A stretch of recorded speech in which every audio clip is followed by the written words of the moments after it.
Unrestricted free agents on July 1st that could have a big impact for the Capitals.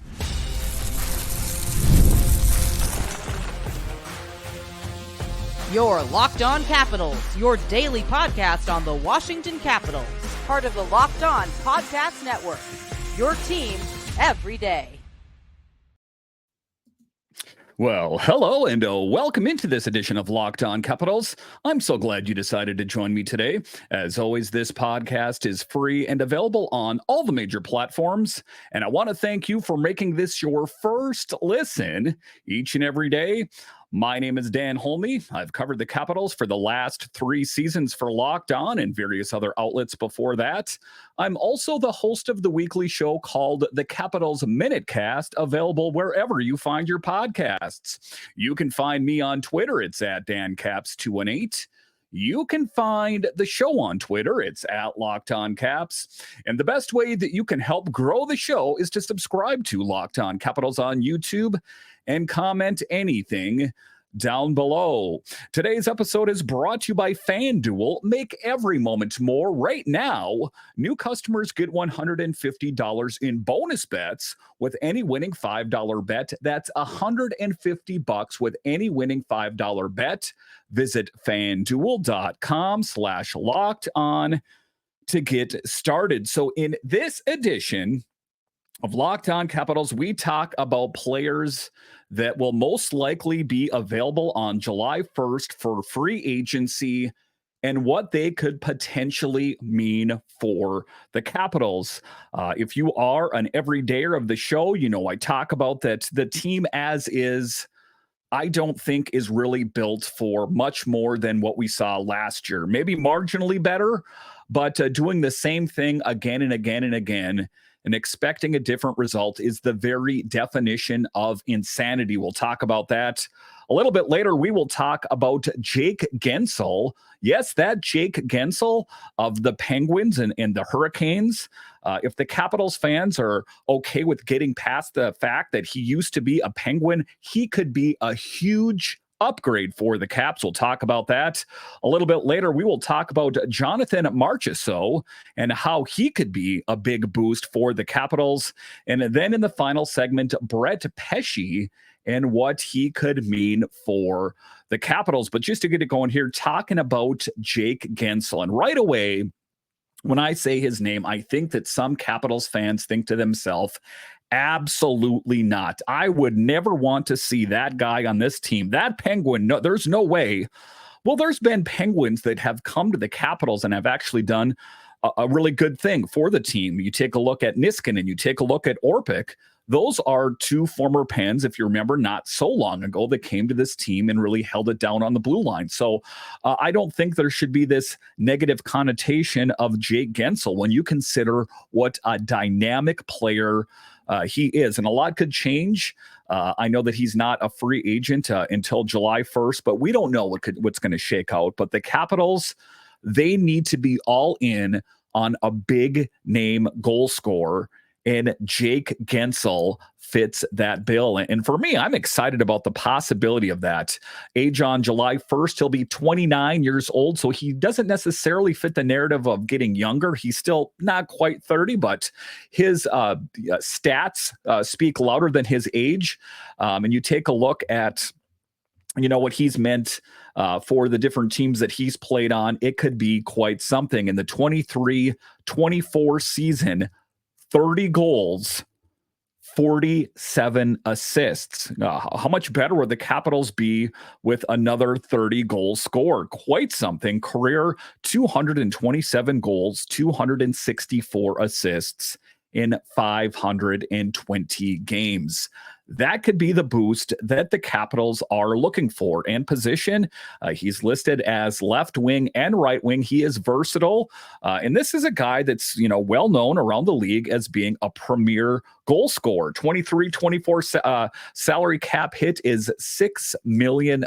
So I think the Capitals are going to have to break open the piggy bank if they want to get a premier goal scorer. Jake Guentzel is a versatile forward, is set to celebrate his 29th birthday on July 1st. Despite undergoing off-season ankle surgery, he remains an attractive trade target with the Carolina Hurricanes expressing a keen interest in acquiring him, and they want to have him on the team in the long term. Don Waddell, of course, who's no longer there, indicated that while his team doesn't typically focus on rental players, they may pursue a long-term extension for Guentzel.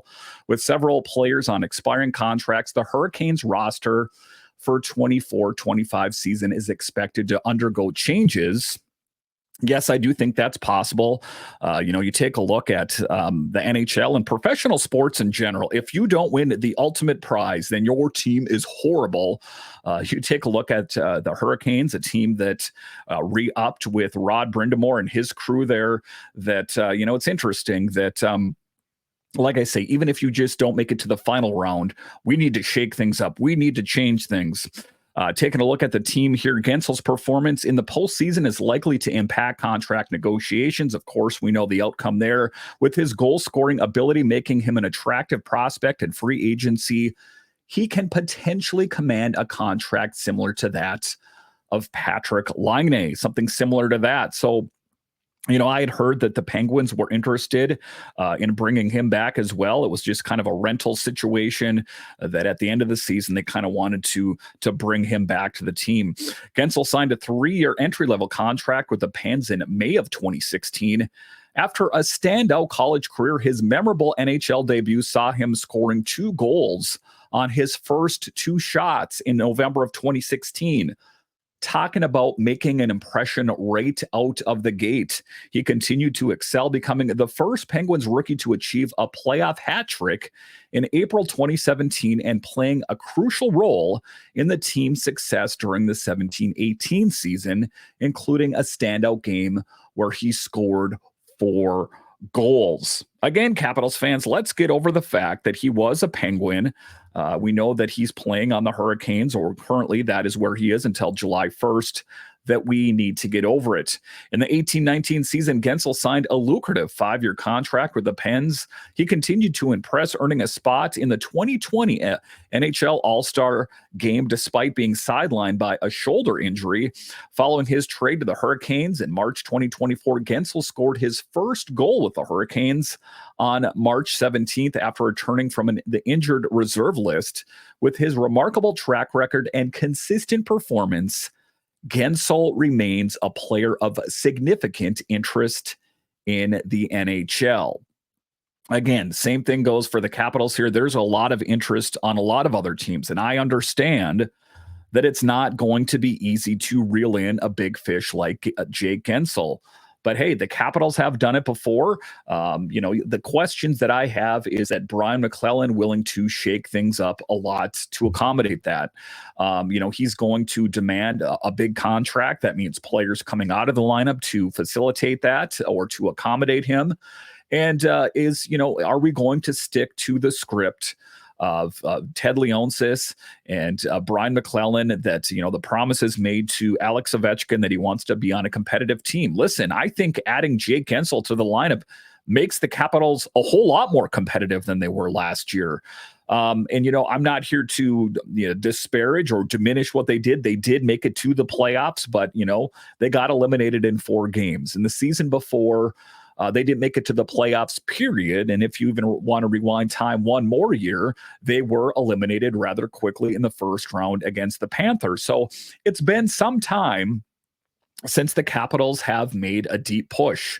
2018, winning the Stanley Cup. I don't want that to be something that the Capitals hang their hat on forever. I want another Stanley Cup, and I want it done while Alex Ovechkin is a Capital. That would be a really great thing. And I think that Jake Guentzel would really tie into that and could be a really huge piece of the Capitals' future. So it's not just Jake Guentzel. There's other big fish out there like Jonathan Marchessault. Would he be a good fit on the Capitals?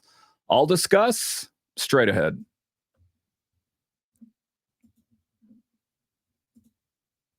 It's winner take all in the NBA and NHL, and FanDuel's giving you a shot to bring home a big win of your own.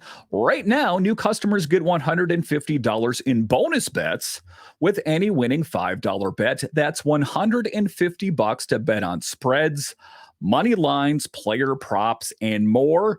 Let me tell you something, guys. My NBA team that I was following got eliminated from the playoffs. The Timberwolves, they got eliminated. Now they're setting up tea time. So maybe that's a position that you're in as well. Say the team that you're following, whether it's the NBA team, it's the Wizards, maybe it's the Nationals, and you're not that into the game. Open up the FanDuel app, put a little bit of money on the game. All of a sudden, the game is that much more exciting. So visit fanduel.com/locked on and make every playoff shot count. FanDuel, America's #1 sports book.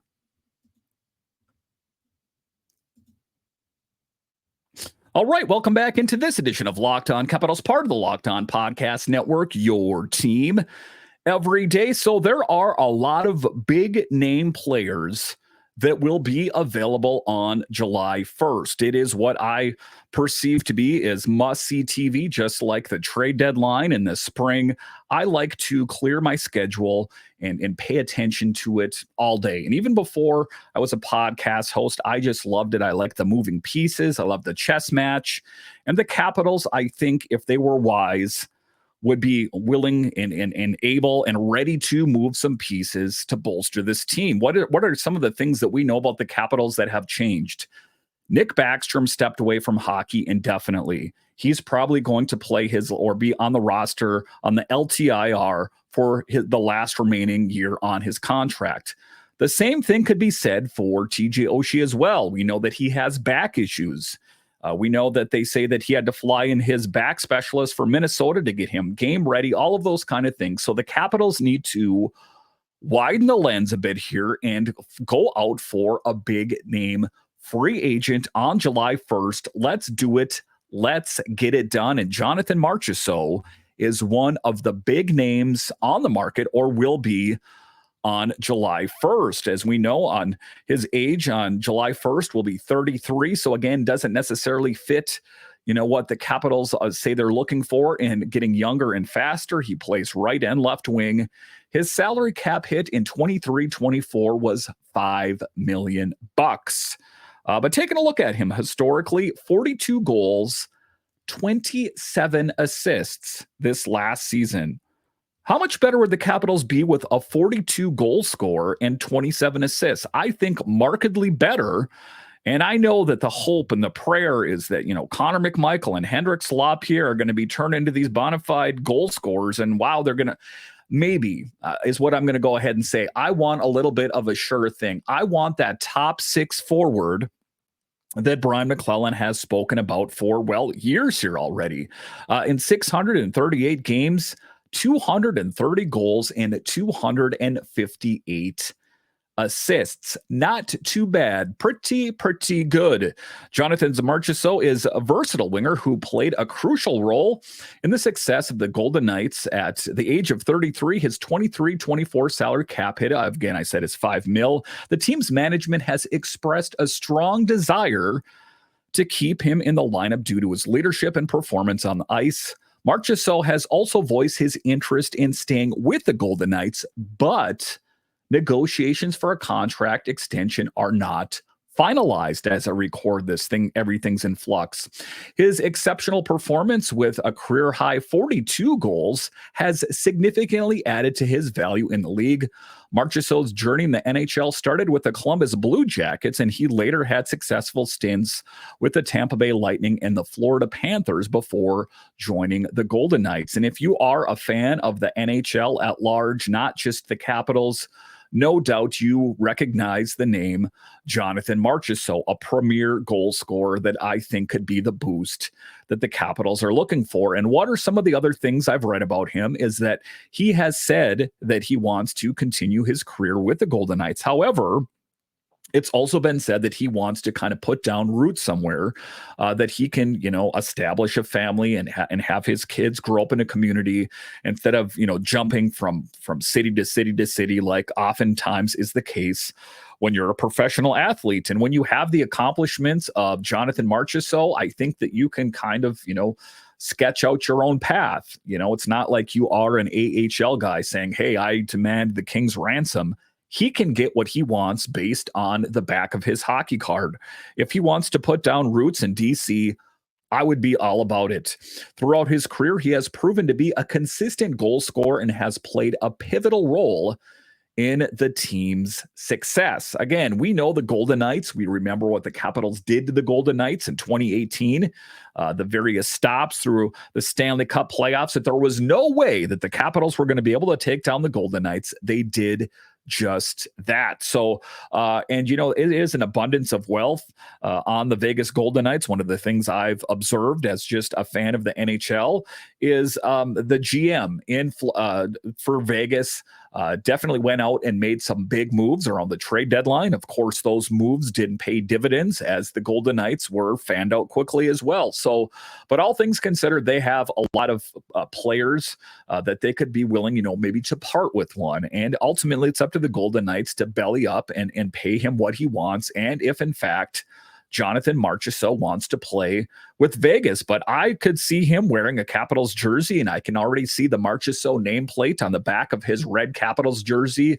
I think that this team would take, a next level step. And I think that, when we hear Brian McClellan talking about that top six forward, I think that, a lot of times Capitals fans, we dream small. We think that, it's going to be kind of this semi-obscure guy. It's going to be a Brett Conley thing. It's going to be, a Devontae Smith-Pelly thing. It's going to be, this player, that kind of player. I think the Capitals should be willing to dream big. We saw what they did last summer. Those kind of moves are lackluster, I'm going to go ahead and say. You take a look at Max Pacioretty. Okay, I mean, on paper, I understand what the Capitals were trying to do there. 6 different times in his career, he scored 30 goals. What did he do for the Capitals? At the end of the day, was a good mentor. Joel Edmondson moved on to greener pastures. So we need some premier talent on this team. And Capitals fans, let's not sell this team short. It's not like we're talking about going to a deplorable team in the NHL. This is still a franchise that has a lot of accomplishments. One of the greatest goal scorer of all time at some point, Alex Ovechkin, playing on this team, a Stanley Cup win under their belt, not to mention President's Trophy winning, all of those kind of accomplishments that I think that, we need to dream big, and Jonathan Marchessault would be a key piece to the Capitals' future. And I think that that would fast track what the Capitals are trying to do. And we don't need to always adhere to this has got to be this slow and laborious rebuild. Even with Jonathan Marchessault, it's not going to take them to the moon over the night. It's going to make them better. But he would be just one building block. To be completely frank with you, you would need Jonathan Marchessault plus almost another equally big name to take this team to the next level. That is the deficiency. That is the disparity. And if you want, to take a look at a team that did it really well, even though they got eliminated here somewhat recently, is the New York Rangers, scoring up and down the lineup. You take a look at the Florida Panthers, the Edmonton Oilers. Those aren't single-dimensional teams. Those are teams that have many different guys on the team that can score goals. Let's take a look at for the Capitals right now. It was Strome, it was Ovechkin, it was Wilson, but they need more upper echelon, big-time goal scorers. Connor McDavid's, Zibanejad's, Panarin's, those kind of things. Those are the kind of players that the Capitals are going to need if they want to be competitive. And at the end of the day, I think that is the above all end all, isn't it? To be competitive. I know the motto is to grow from within, and that's great if you have that talent, but adding a player like Jonathan Marchessault would fast track this team in part and make them competitive in the fall. So it won't be this thing that we have to always worry about, well, the team is going to be good someday.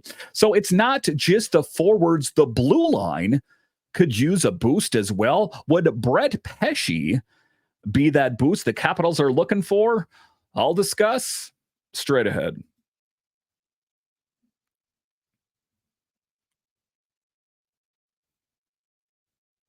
All right, welcome back into this edition of Locked On Capitals, part of the Locked On Podcast Network, your team every day. So oftentimes on this show, I talk about what the Capitals need in the goal scoring department. We know that. And in the first 2 segments, I spoke about that, but they also need help on the blue line. John Carlson cannot play 30 minutes per game throughout the whole season. That is a recipe for failure. I know that John Carlson rarely argues about it or, expresses any kind of displeasure about it. But at the end of the day, that is what's best for John Carlson. That is not what is best for the Capitals. So they need other premier talent on the blue line. They do have that in Martin Farivari. They do have that in Rasmus Sandin. And then you widen the lens a little bit. You look at Jensen, you look at TVR, kind of a bit more middle of the road there. And then you take a look at Alexiev, who I think has grown, by leaps and bounds. So that's a good thing. That whole internal thing I was talking about. And then if you want to take a look down in the farm there, you got Vinny Iorio, you got Dylan McIlrath, who I think could honestly be on the Capitals opening night roster. But even with that said, I think that Brett Pesce could be a huge piece for the Capitals blue line. Taking a look at Brett Pesce, his age on July 1st, he'll be 29 years old. His 23-24 salary cap is $4.025 million. So under 30, I think there's a lot of upside if it's possible. Brett Pesce, a defenseman for the Hurricanes, is currently 29 years old and has a 23-24 salary cap hit of 4.025. There have been rumors of a potential trade suggesting that Pesce may leave the Hurricanes as a free agent. Again, the Capitals, you're going to have to open up the piggy bank there. His skill set is right shot, penalty killing, shutdown defenseman, has garnered interest from other teams, making him a valuable asset. Considering recent contracts for similar players, Pesce could potentially command a long-term deal with an annual value of around $6 million or more. I think that's within reason. An AAV of around $6 million, I think that is within reason. And that would take care of a lot of the questions on the Capitals blue line for quite some time. Despite expressing interest in staying with the Hurricanes, again, players always say that until they're not on the team. Rarely do you hear a player that says, get me out of the current team I'm under contract with. The team's upcoming contract negotiations with several key players may present challenges in retaining him. You want to bring the whole band back every year. But like we talked about here, there is a lot of change going on in Carolina. So it is possible if Pesce becomes a free agent, multiple teams, including the Maple Leafs, the Capitals, are likely to pursue him. So it is possible. Notably, Pesce was selected by the Carolina Hurricanes in the third round of the 2013 NHL draft. He achieved personal best in his sophomore season with 7 goals and 21 points in 41 games. Moreover, in his junior season, he was the second highest scorer among the Wildcats defensemen with 16 points in 31 games. Again, not too bad. A guy that has a bit of an offensive flair as well. After completing 109 games at the University of New Hampshire, Pesce signed a 3-year entry-level contract with the Hurricanes in March of 2015. He initially made his professional debut with the Hurricanes AHL affiliate, the Checkers, of course, before transitioning to the NHL. During the 1920 season, Pesce played a significant role for the Hurricanes, contributing 4 goals and 18 points in 61 games from the blue line. Unfortunately, his season was cut short due to a right shoulder injury sustained against the Maple Leafs, which was necessitated and a season-ending surgery. So that is kind of a look back. And in the beginning of the segment, I talked about his draft, where he was drafted and his cap hit and what kind of player is he? Is he the dynamic defenseman, the blue liner that the Capitals are looking for? Yes, I really think he is. And I referenced earlier one of the things that they did, time flies. It was several summers ago when Niskanen and Orpik were brought in. How much of a game changer was that for the Capitals on the blue line? Absolutely huge. I'm going to go ahead and say that Niskanen was one of the better blue liners on the Capitals, and Orpik was as well. He had a physical flair, a leader that, I give, A+ marks on that move. I think that the Capitals and Brian McClellan need to do something similar to go out and address the blue line. There's not as much, I don't think, that needs to get done with the defense as there is with the offense.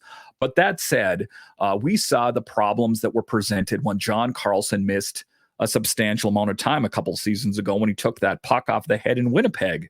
You got to plan for worst case scenarios. And the worst thing I could think of for the Capitals is in game 1 or to start the season, a guy like John Carlson that plays 30 minutes a night routinely gets injured, does your team have the needed depth to step up and fill that role? In part, yes. You could say Sandin, you could say Faravari, but it's not just putting in time on the ice. It's about the quality minutes on the ice. I think the Capitals could work on their defensive depth, and I think that Brett Pesce would fit into that. So it is going to be interesting what tactic Brian McClellan, chooses to take on July 1st. My hunch, my fear is that not a lot of anything will get done. I think that it will be some small moves that take place similar to what was done last summer because, everything that's being said out there is he wants, this team to grow internally. And I'm going to do my best to get that top six forward. Seeing is believing, and color me a little bit skeptical. I would like to be wrong. I would like to hear that BMAC went out and signed Guentzel or Marchessault or Brett Pesce or some players similar to that. I think that is what is needed for this team to, get out of mediocrity. I think the Capitals did a good thing by making it to the playoffs. Don't get me wrong, but, making it to the first round and getting eliminated early, that is not the goal for this team. I know that that's not Spencer Carberry's goal for the team. I know that that's not Brian McClellan or Ted Leonsis' goal for the team. They want this team to be prominent in the DC area and bring back competitive hockey to the district. Adding a player like Guentzel, Marchessault, or Brett Pesce could take this team to the next level. All right, I want to thank you for joining me on this edition of Locked On Capitals, your only daily year-round podcast covering the Washington Capitals. And I want to thank all of you that listen on the audio side and watch this on YouTube. You are ultimately what makes this show successful. When you're done here, head on over to Locked On's 24/7 streaming channel, available on the free Amazon Fire TV channels app and on YouTube. All right, once again, I want to thank you for joining me on this edition of Locked On Capitals, part of the Locked On Podcast Network, your team every day. My name is Dan Holme, and I'll talk to you again next time.